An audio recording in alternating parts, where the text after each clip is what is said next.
Welcome to the Cypher Talk. Today we're joined by a very special guest. She grew up as a competitive dancer training under Mather Dance Company and at the Lab Creative Arts Studio. She's assisted some of the biggest names in the industry, including Charm LaDonna, and has danced alongside Kendrick Lamar. You've seen her perform with Lil Baby at Coachella, tour nationally with Kidz Bop for the past 2 years, and be part of Gravy Babies. While balancing the pressures of the industry and life on the road, she's still navigating what it means to be a teenager. Please welcome Aleah. Hi. Yay.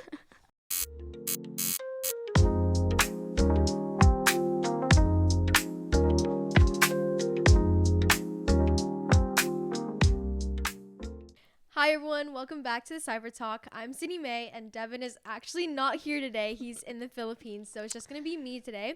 But we have Aleah with us. Hello. Thank you so much for being here. Yes, of course. To kind of start everything off, can you talk a little bit about how we met and how we know each other? So actually, we met at the lab, right? And we would Yeah. take these training. I wasn't on the teams. Were you on the teams? I was. Okay, Yeah. I wasn't on the teams because I was committed to another dance studio.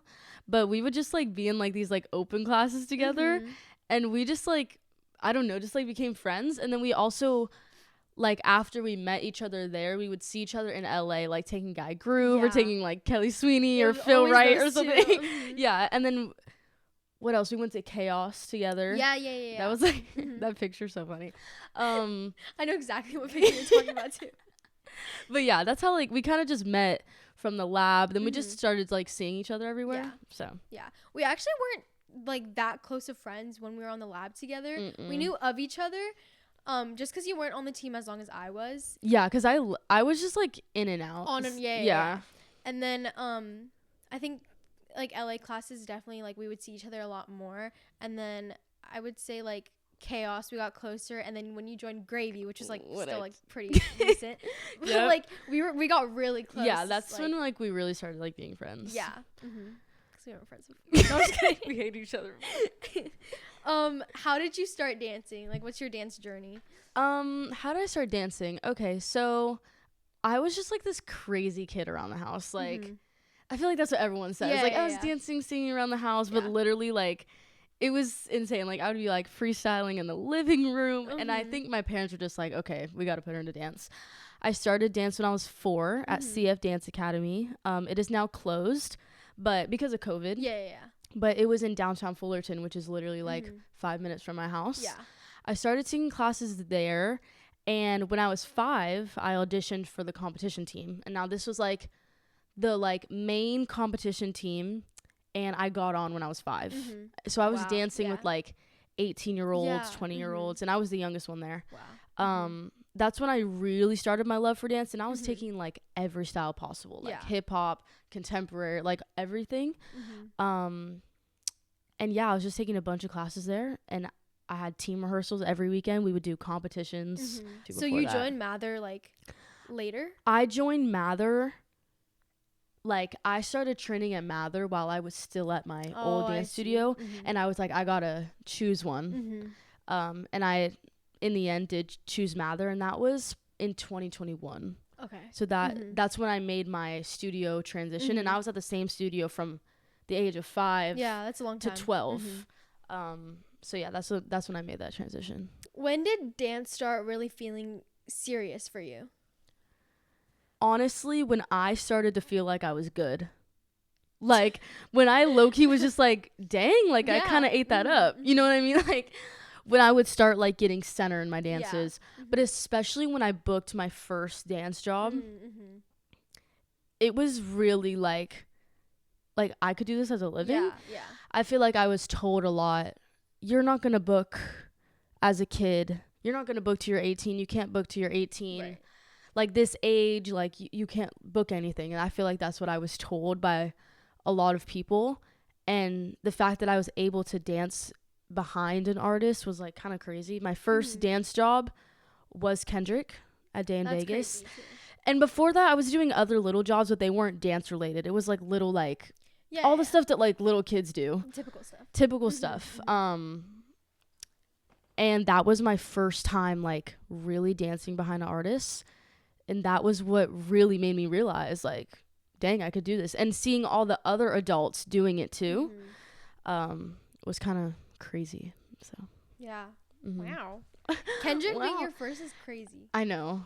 That's a big deal, though. It was insane. Like, we weren't even doing much. I swear, there was just like one song we were just running, literally just running. Wait, we didn't like a festival. Or it like, was what a was festival. I had never heard of it before. It was called Day in Vegas, and it was literally a day in Vegas. Like, that's what it was. And he was the headliner. And we literally did not dance at all. We like sat on chairs and like did some stuff and like ran around, but like, even though I didn't dance, like the experience was still I still felt the experience. I still was in a rehearsal space. Like, it was insane. That's so cool. Yeah. Okay, so going into growing up in the industry, how did competitive dance shape your discipline and mindset? Wow. That's a really good question. Thanks. Competitive dance is it's like the biggest learning experience you could ever experience. I agree. As a dancer. Like that, the discipline that you learn in those spaces as a kid really shapes you for the industry and really prepares you for it. I learned about how to act in a dance room. Focus, don't talk. I learned to learn quickly, to try to pick up on choreo, pick up the details as well while you're learning, so the cleaning process can be easier. I learned how to communicate with teachers. I had to communicate when I wasn't going to make it to practice, when I felt a certain way, when I was that. I learned how to be a leader. I learned when was the right time to speak. Like, I knew when my opinion would be heard if I had one. And I learned when I just need to step back. Like, I'm just going to sit there and listen. Or I learned when to actually step up and take that leadership role. I learned how to take class. I learned how to post on Instagram, which is important. I just learned a lot from that. And competitive dance, you're working with a group of people, which is also very important. You don't want to be a solo dancer. You want to be able to work with other dancers. I learned how to work with like when guest choreographers would come in. Just so much. And that all stemmed from my first dance studio that I literally learned all that from. And again, like, I wouldn't have that discipline without competitive dance. And I think it's like the same way for even acting too, and like working professionally. Especially like at a young age, you're learning how to work professionally on set, how to work kind of like as an adult, you know. We're still kids, but we have to learn how to work as an adult on set and be professional, make sure you're on task, on you time. know. I think on time. Like, just working. What was I gonna say? Like, you have to be workable. If you're not someone that's not a team player and you only care about yourself and you only think about yourself, it's gonna be very hard for you to get in life and to get somewhere in the industry, because that is almost more important than what type of dancer you are, or how good you are. Talent you as can a only person, get you so far.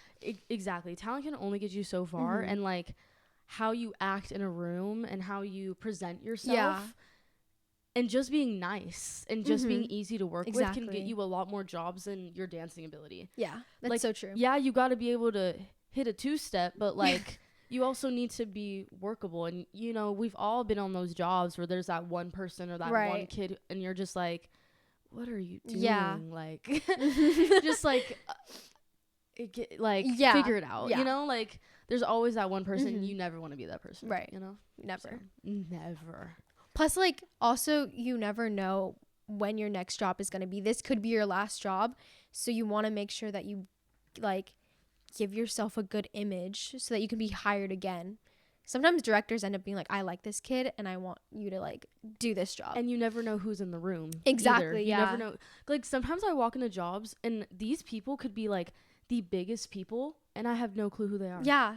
Mm-hmm. No clue. But you just be nice to everybody. Mm-hmm. Like, you never know where opportunities can take you, and they can take you to more opportunities and more.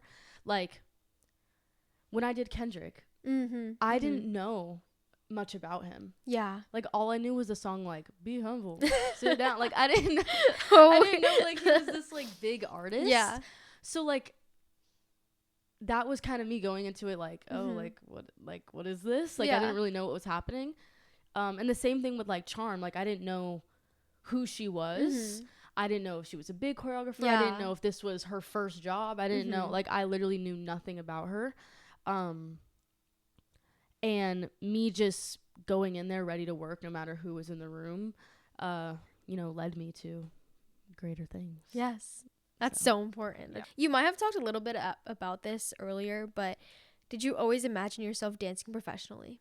Yes. Me and my mom always talk about this. Like, I've never had a plan B. Really? Never. I've never had other interests, which might, I don't know if that sounds bad, but, like, I'm so locked in on dance. Yeah. I have wanted to go into, like, content creation and, like, social media, but still have dance segue me into that. Yeah, and they're so connected. And dance, like, be my social media. Yeah. That's the only thing I could think of that would, like, stray away from dancing behind an artist. Right. I've thought about singing as well because of Kidz Bop. Kidz Bop. And that's led me more into, like, the singing. I've definitely thought about that. So I say those were, like, the two things. But I still, like, it's still what I mainly want to do. And if it leads me to those things, like, I'll be totally open to it. But my dream is to, like, dance behind an artist or be the artist or dance something. I don't know. Yeah. All right. So let's get into balancing being a teen and a professional. And I think this is something that is so important to talk about, especially since we're both at this age. Yep. Kidz Bop. Oh. Kidz Bop. Yes. So you're a Kidz Bop right now. I am. Kidz Bop kid. I am a Kidz Bop kid. Hello. Let's ignore that. What does a day on tour look like? I'm so curious to know. Okay, let's do, like, a show day. Okay. I'll talk about, like, a busy show day. So I have a movie coming out. And it comes out January 2nd through the 5th. And it's just basically we did a sold out show at the Honda Center. Wow. And basically a whole film crew came in and filmed our entire day. That's so cool. So what that day looked like, we're coming from a city before. Don't know where, don't remember. I'm just there, right? Yeah. Let's say we're coming from, like, Arizona, right? We do that show in Arizona. We go on the bus at night. Our curfew's 11 because, one, we're kids, and two, like, just have a good sleep schedule, you know? And then I wake up in a new city. It's kind of crazy. Wow. I wake up in a new city, and I'm in Anaheim, my hometown. I'm so excited to be home. Wake up, and I wake up at a pretty decent time, but when we have later shows that are around, like, 6 or 7,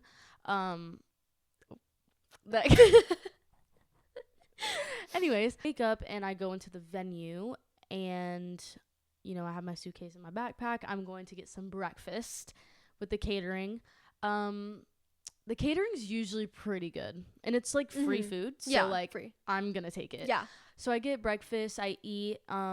This day wasn't a lot of sitting around, but usually on show days there's quite a lot of sitting around. But, like, literally the whole day filming stuff. Like, we get there, like, I'm doing because I had my hair curly, so it took me like an hour to do my hair. Makeup. We're filming behind the scenes stuff. Just filming. So we're, like, on all day. We probably have, like, a few minutes of downtime. We go do sound check, which is an hour. We do that every show. We're cleaning. We're working on pieces that maybe needed a little fine tuning. We're running some songs just to get the mics ready, whatever. We're filming that entire time. We come back. We get ready for VIP. We have a VIP experience. Oh, yeah. Before every show, where we teach them dances that are in the show. They ask us some questions. Aww. We sing a little. We dance a little. We do that. That was filmed as well. We come back. We usually have a dinner break. filming, like they're filming everything. They're trying to display how we are relatable teenagers who are also getting up on the stage and performing for thousands of people. So they're just taking like you with us. Yeah. We have a little bit of downtime. We got to change into our first look. We're doing vocal warm-ups. We're doing body warm-ups. And then we go on stage. That's crazy. The show happens. It's an hour and 45 minutes with a 15-minute break. And yeah, it's a hard show for sure. It's a long one. Wow. Then after the show, we go right into a meet and greet. And sometimes at those bigger shows, there's like 200 people there after a really long show, which I'm very grateful for. All the kids are so adorable. It was a jam-packed day, but that's a lot of our days, to be honest, because we have a lot of content to film and stuff. So we're kind of like on a lot. And sometimes the venues have fun stuff to do. So that takes so sometimes we wake up like a little bit earlier to do some fun stuff. So yeah, that's kind of so cool. It sounds like, okay, I don't know if you've seen on YouTube, but like Tate, she always like films her show days, and like what you just said right now sounds exactly sounds exactly the same. Yeah, like it's true a artist. Lot. It's a lot. And like kids obviously work on like a 9.5 hour day. So it makes it harder because we have to jam pack all this stuff in a 9-hour day. So like I'm grateful for we can't work like 24 hours a day. Right. But it's like a lot like back to back, like not much downtime. But like I'm kind of like a workaholic, so like I like the fast paced stuff. Totally. So yeah. How do you balance out because you're still doing school, right? I am. Online school. So how do you balance out crazy rehearsal, tour days, show days while still getting your assignments done? Right. It's definitely been a struggle. I've learned some things. Like I took on tour this college course during my junior year. Let's just say that didn't go well. Never doing that again. But yeah, it's definitely a challenge. I'm back in public school now. I'm back in person, and that's still been hard. Yeah. I had to miss the first month of school. I'm leaving school a lot. But my school has been so supportive. That's really good. So flexible, which I'm grateful for because not a lot of people get that. Totally. Some people have to choose between school and their job, but they've been able to work with me, and they haven't had something like this happen before. Oh, yeah. So, like, I appreciate them being able to, like, adapt. On tour, I became homeschooled. Okay. So I went to a whole nother program. Do they have, like, a on-set teacher? Yes. So I have a teacher traveling with me. School is definitely, like, our number one priority. We, like, as a minor, you have to do school. Yeah. So, like, on show days, we have like 1 to 2 hours. On off days, we have 5 hours of school. So we're always doing school. It, yeah. But being homeschooled is not for the weak. Like, it is not. And I used to wish I was homeschooled. I literally used to pray to be homeschooled. And now that I experienced it, I don't want to be. Why? Because the temptation. Because of the sitting in my bed and doing homework, and I could just look up this answer right now. Yeah. And even though I wasn't in person and I didn't have to take a bunch of tests and stuff, it was still hard, like online, because just the class material is just hard in itself. But I think I did a pretty good job at balancing it, and it helps with the school teacher being there because she kept me on top of my work and helped me. But like being in public school and also being in the industry is so helpful. Just like having that social aspect and having a life outside of dance, which I think is really important because like getting lost, like dance is still my passion, but getting lost in dance can sometimes have you losing friends and losing like society, like just like the outside world kind of. So that keeps me like kind of like separated from it when I want to be. Good that you have a life outside of dance too. Yes. You don't want it to just be like it. I don't want it to just be dance. Yeah. And like a lot of my life is dance. Like I was at Offstage every day this week taking class. On finals week But that's crazy. you know, Yeah. still here. Do you ever... Okay, so you've been a Kidz Bop kid, right? For 2 years? For 2 years, yes. So do you ever, like, miss your high school experience or get FOMO from missing out? Yes. Yes, girl, yes. Mm-hmm. Your friends have to live life without you there. Mm-hmm. Life moves on. It's kind of, I've described it as, like, I'm in a coma. And life is still moving. Yeah. And then I come out of the coma and I come back into life, but everyone was living life without me there. Mm-hmm. It's definitely FOMO for sure, like seeing the pictures and well, at least you got to go to Hoko, right? I did get to go to Hoko this Senior year. Hoko. Senior Hoko. That's very I did important. get to go. I only missed my junior year, and of course Yeah. that was the year that my friends tell me that everything went down. Oh. And, you know, it was like the worst year ever. Mm-hmm. But like I've always been different from my friends being in the dance industry. Yeah. 'Cause they're all like sports people. So I've always not the odd one out, but the one who always can't make it, or the one who has different experiences. Sorry, I can't. I have dance. Literally, sorry, I can't have dance. Like, I have a job. Like, they don't have jobs, you know? My friends have been so supportive of me. Yeah. They've showed up to my concerts. Yes, I get FOMO. But like, I'm grateful for where I am, and like, everything happens for a reason. So like, maybe it was good I missed my junior year because all that stuff went down and I didn't have to get involved and all that stuff. So yeah, it's just like a blessing. Like, the friends I have is just a huge blessing. So. And me and Chas, guys, we went to her concert. Yes, like, she did so good. Yeah, like, they pulled up to my concert and they surprised me too. Like, oh yeah, they weren't answering my text. We turned off our location. We didn't answer her. I was like, I so want to mad. surprise her so bad. And then like midway through, like her fully singing on stage, she saw us in the audience. She was like, it was so cute. I spotted them in the audience. It was literally so amazing. Aww. Like, And it then made we me saw so you happy. after It for made the me meet and so greet. happy. It was great. Like, literally like that. Like, most of my friends made a road trip to San Diego to see me. Stayed in hotels. Like, I was just like baffled. Like, I was like, this is just like insane. Like, you guys love me or something. Like, We do. Yeah. But yeah, it was so cool just watching you like doing your thing, and like seeing you on stage is so different from seeing you like just right now. You know, like just like us hanging out and then seeing you like be a total star. It like an brings artist something out of me. Yeah. Like, yeah. It's so cool. Crazy. Do you ever feel pressure or burnout being on tour since you're constantly working? With pressure, yes. Pressure being on tour. This is something that I assume, which I don't think it's true. Yeah. It's not true, but it's something that goes through my mind. Like, when I do jobs and people see me do these really good things, I go into a dance class with this preconceived thought that everyone's looking at me, waiting for me to mess up. Oh. Wanting me to be perfect. Looking at me like, oh, she just danced at Coachella with Lil Baby.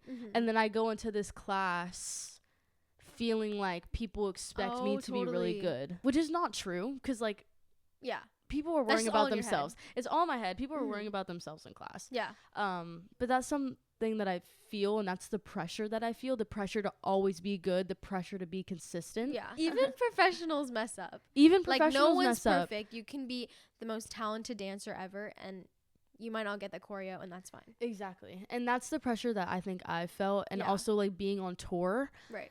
The pressure of having a good show every night, it challenges my mind, and it challenges me to strive to be actually consistent. This tour was a little bit easier because it was only 3 months.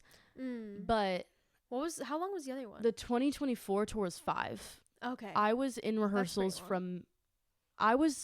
I'll count rehearsals as well. I was basically on tour from May to November. Yeah. It was pretty long. I'm not a backup dancer in this show.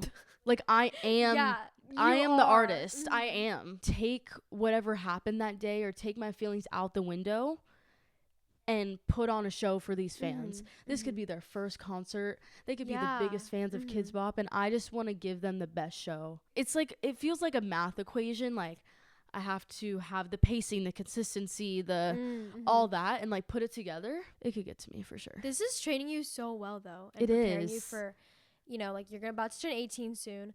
Yeah. Preparing you for, like, if you do go on tour again or another job, this is perfect for you. And I think I did that. I made my mistakes. This is such a good learning experience for you. I made my mistakes while my parents were on tour with me. So being able to have my first tour experience as a 15-year-old. Yeah. Starting pretty young, too. Pretty young. And being able to learn so much. And I'm about to go on tour again. Like, yeah. So it's like, there's always so much to learn, but I feel like I'm a lot more ready than a lot of 18-year-olds would be going on their first tour. And, you know, back on the FOMO thing, there's something I forgot to add. The FOMO of dance classes. Oh, I feel that, though. Insane. I feel that. Is insane because I've wanted to experience a summer at Offstage when all the classes are sold out and everyone goes to class. And the amount of fire combos that I have missed and I've had to watch on TikTok is insane, especially the take it slow. Oh, like that was the freaking. Wait, there were so many classes too. That was so the many classes. Class of the summer, and I missed it. Like that was the biggest FOMO, or like I any totally Todd Williamson combo. I feel you. Well, I think for me, it's not because I'm on tour, but like I'm so locked into school, and like studying that I feel like I don't have time to take class. And I live pretty close to Offstage, so like I can easily drive there. But it's more just like, I don't think I have the time for this, or I need to prioritize school or whatever. So then I miss out on so many classes, and then I see on Instagram, oh, she took it. Oh, it's on TikTok. It's like, trending, and I could have taken it. Yeah. Yes. Did you see the Shaq combo that was the which one? Yes, bro. Wait, but he didn't teach that at Offstage. No, he taught it, but he taught it in LA. Oh yeah, he did. He taught it in LA, and I could not make it. There's so many classes I just wish I would have taken, or like could have taken. Bro, like it makes me so mad. It makes because for Kiana's, me and Chas like went out of our way to take it. Because she taught it so many times at Offstage, which is so easy and close for us to go to. But then we would miss the opportunity because of whatever scheduling conflicts, or like it'd be sold out right away. So we fully saw that she was gonna teach at Millennium, which is so far for us. But we were like, we need to take this class. So and then we went all the way. And then it was also like Leilani's like, that one. The She Will, like it was like there was just, I could literally name like a million, but like the FOMO of missing class is worse than the FOMO of missing. Well, you're making it up right now. I feel like I am making it up. You've been taking a lot. I've been taking a crazy amount of classes, but there's nothing like a summer at Offstage. Like every class is sold out. Like a lot more nothing people. like it. Yeah. We're at our lightning game, and this is what we do every episode, where we do a 1-minute game, and we'll ask you a bunch of questions, and you just have to answer within that time. Okay, are you ready? Yeah. 3, 2. Favorite style to dance? Hip hop. Early bird or night owl? Night owl. Favorite ice cream flavor? I don't like ice cream. Phone app you use the most? Oh, Instagram probably. Most challenging piece you've ever learned? Like dance piece? Yes. Probably something on Gravy. Oh. Freestyle or choreo? Choreo, jeez. Last movie you watched? Santa Claus. The Christmas movie. Biggest dance inspiration? Charm LaDonna. Go-to comfort food? Pasta. Superpower you'd want for a day? Invisibility. Favorite season? Summer. Fast tempo or slow groove? Oh, slow groove. Stage or studio? Oh. Stage. I don't know. Book or movie? Movie. Morning or night rehearsals? Night. Dogs or cats? Dogs. 1 minute. Yeah. Yay! Yeah. Wait, you actually got through kind of a lot. You were like probably. Was there more? Yeah, there was like quite a bit. But like you were probably one of the fastest like guests we've had. Yes. Because a lot of people were just like, How do you handle mistakes or high stress moments? Oh, girl. Just in general too. Like it doesn't have to be on tour. Girl, on tour, there was a time. Shyla, Cliff, and Maddie, if y'all are watching this, you guys are going to laugh. But there's this song called Good Luck, Babe. In the show. 3 shows in a row, I messed the dance up. What? Wait. 3 shows in a row. Oh, no. My brain just went out the window. I don't know what happened. I don't know. And like there's this one time where I like tried to do the splits and I just like couldn't get up from it, so I just like rolled.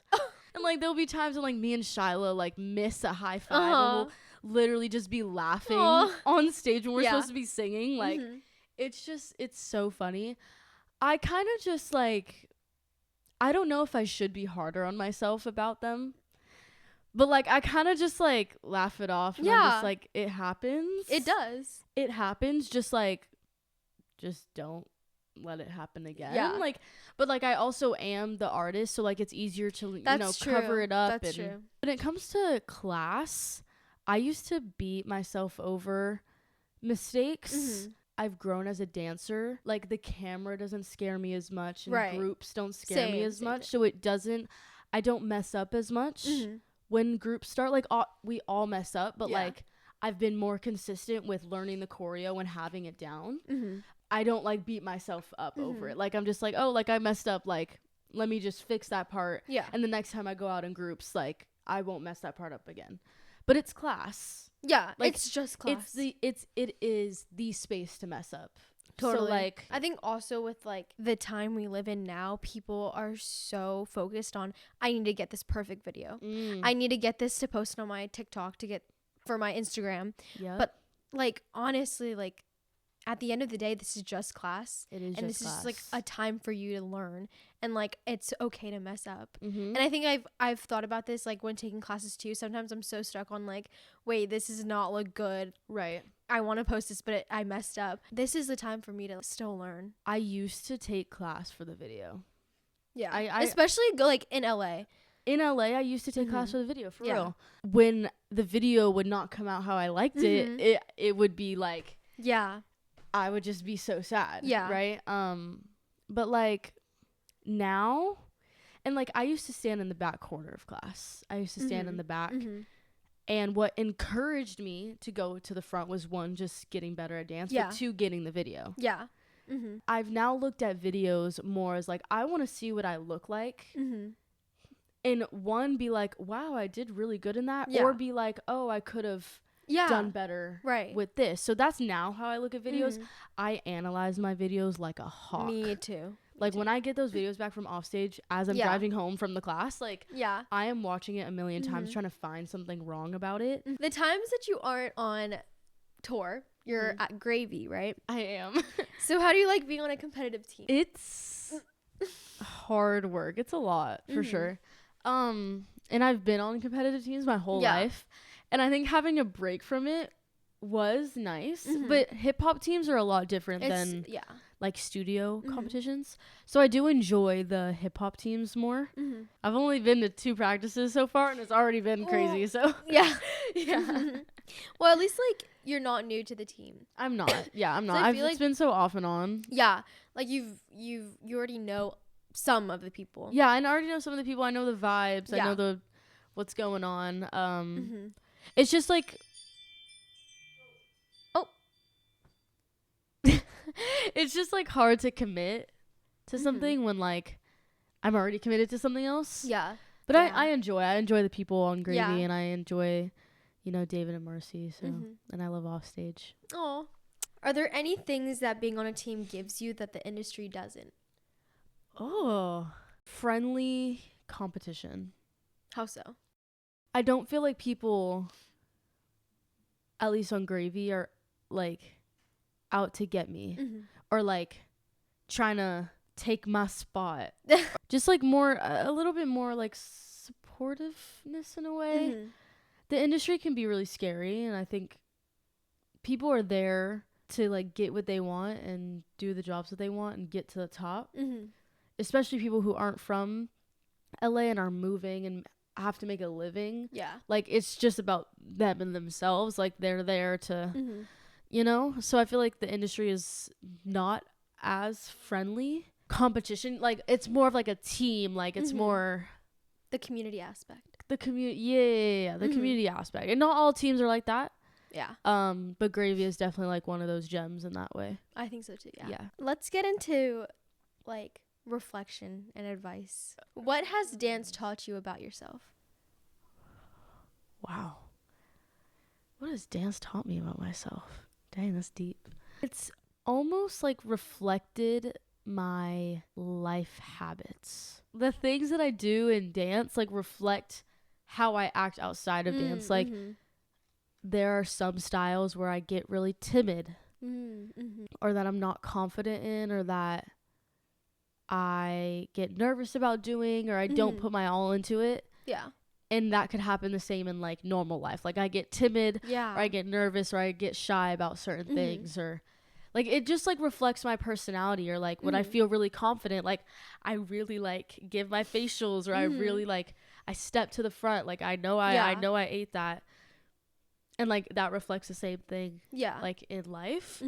I think it taught me that staying consistent is really going to like get me somewhere. I've stuck to dance for so long, and I put so much hard work into it that like it's showing me that like hard work really gets me, like can get you somewhere. And like it shows me how much determination I have. Like everything I've gone through with dance and outside of dance, like I've been able to push past it and keep growing and learning.